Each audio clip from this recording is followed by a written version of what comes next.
All right. Okay. I hope life is treating you lovely. I hope the sun is shining on you. If you haven't done it yet, please subscribe to my channel where I make a bunch of videos about what it's like to live in Israel. And let's go into the topic for today.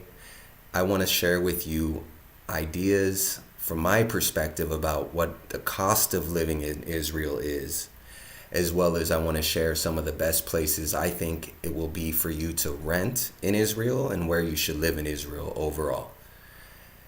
Let's talk first and foremost about you guys and what I understand about you as a coach in Israel, a life coach and a career coach. I understand that you're thinking about moving to Israel for a few reasons, or you moved to Israel in the past for a few reasons, and it was probably either you wanted to make aliyah, which is for religious reasons, or maybe you fell in love, or maybe you had family here. Maybe you're running from something, maybe a situation or a circumstance that you're not favorable of, and I can relate with that. And maybe you're running towards something, meaning you're looking for adventure. Maybe you're looking for a fresh start, and that's cool. I can relate with that. I moved here for love, actually, and I've had clients move here for all types of different reasons, but some of them have had struggles when they first moved here, and that's why I worked with them, and that's why I'm making this video, is to share with you guys today during the live stream some ideas. So I can relate with you, and let's talk really quickly, or let's take a deep dive, however I feel, into the idea of the best places to rent in Israel and why. So first on the list, of course, is going to be Tel Aviv. Now, Tel Aviv is an expensive place to live, but I would recommend for most people who can afford it and who want to move to Israel, I'd recommend them to move to Tel Aviv. There's a lot of people. It's a very crowded, very lively place with a lot of energy. And I would recommend for anybody to visit Tel Aviv, and I would certainly recommend for them to move here. If they're young, if they're vibrant, if they want to engage in life, then there's a lot of life to be seen and to be had in the Tel Aviv area. Just keep in mind the rent is a bit more expensive, so I'd probably recommend looking into the South Tel Aviv area. A website you guys can use is a great one called Yad Shtaim, YAD, and the number 2.co.il. And this is a really great website to look for places to rent. Just make sure you use Google Translate because you'll probably need it. Second place I recommend for you guys to move if you're coming in from out of the country is a place called Ramat Gan. Ramat Gan. And that is a city bordering on the city of Tel Aviv. So it's very central, and for a lot of the same reasons, I would recommend for you guys to feel comfortable about moving to Ramat Gan. But also there's some great job opportunities there. There's a real heavy diamond district and an industrial district, a city sort of vibe there, right in the center. It's called the Bursa. And in there's probably some great job opportunities as well for you. So Ramat Gan. And in addition, the rent is cheaper in Ramat Gan than it is in Tel Aviv. So that's nice. Aside from Ramat Gan, bordering on Tel Aviv, with the same reasons for moving to this city, is the city of Jaffa. And Jaffa is really on the southwest side of Tel Aviv. And rent there is more affordable for sure. You're going to be super close to the beach. I'd recommend it for young individuals, lively, maybe some single people or young couples. It's a really lively place with a lot of bars and a lot of energy there, a lot of really great energy there.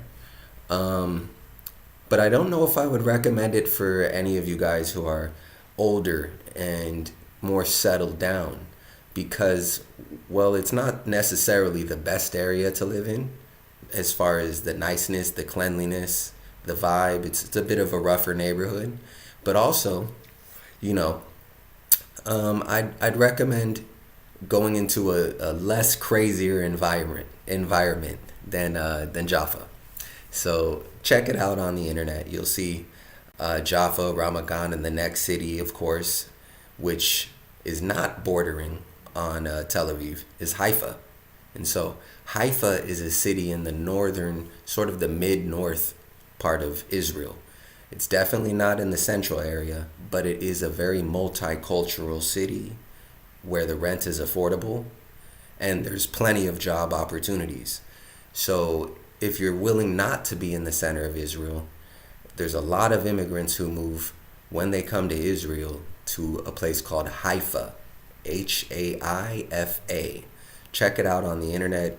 It's a very nice city. It's beautiful. It's right on the beach. It's just less crowded. The energy is more chilled out, and it's definitely not in central Israel. So there's pluses and minuses to everything I'm mentioning here, for sure.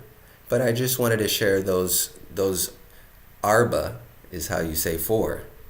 Those different locations, those 4 different locations you can check out to move to Israel.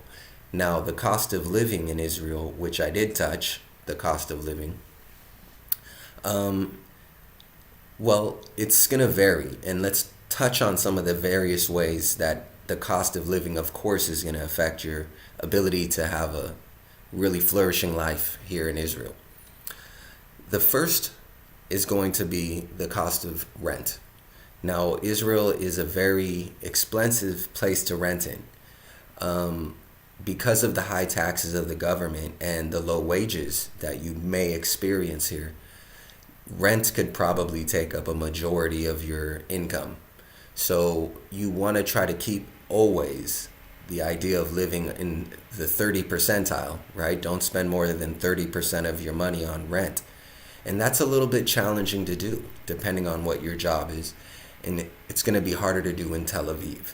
So that's why I always tell people when they're moving to Israel, Tel Aviv is the most expensive.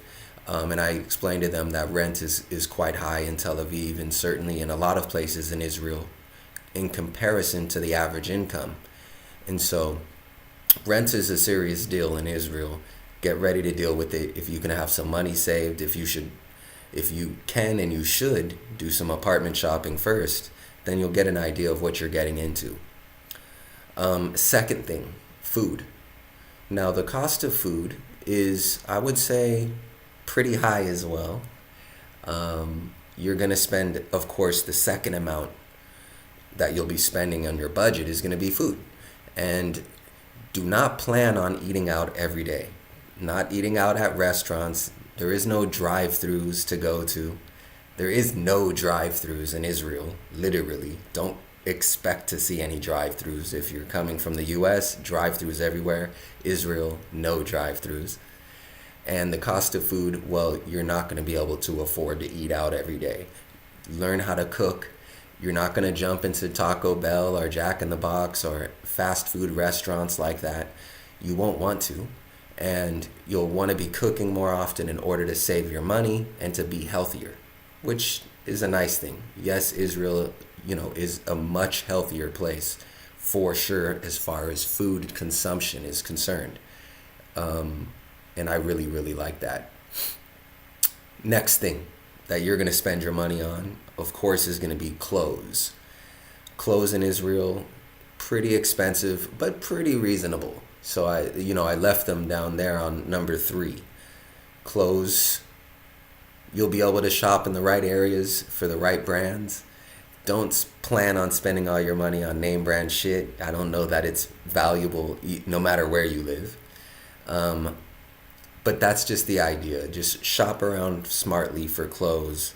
Don't go to the malls. Go to little shopping districts. Go to some of the marketplaces for clothes. And you'll find some really sweet deals there. And then treat yourself on occasion to the name brand stuff. That's what I would say. But that's just my opinion. And that's, I guess, the way that I'm living. And that's my lifestyle. I want to save rather than to spend on brands. That's just me. And the fourth thing that you want to plan on is not having a car. Meaning having a car in Israel is extremely expensive. You may not be able to afford to have one right away. You probably won't. And you'll have to deal with that. And it's okay. The public transportation is really good. During times like this, the public transportation is not that fun. So depending on where you live, depending on where you work, you may use an electronic bike or an electronic scooter or a regular bike to get wherever you need to go. And of course, that would be work, the store, friends, etc. You can do all of this on a bike, and you don't necessarily need to expose yourself to too much craziness, if you know what I mean. That being said, the automobile, check it off of your list. Not right away is what I would recommend to plan on doing, is driving all over the place. You're not going to do it. And then keeping in mind the places to live and the cost of living here. Hope I added a little value to you. Don't forget to subscribe. More videos. Leave your comments below. I'll make videos about what you would want to see. And other than that, you guys take care and stay safe and stay healthy.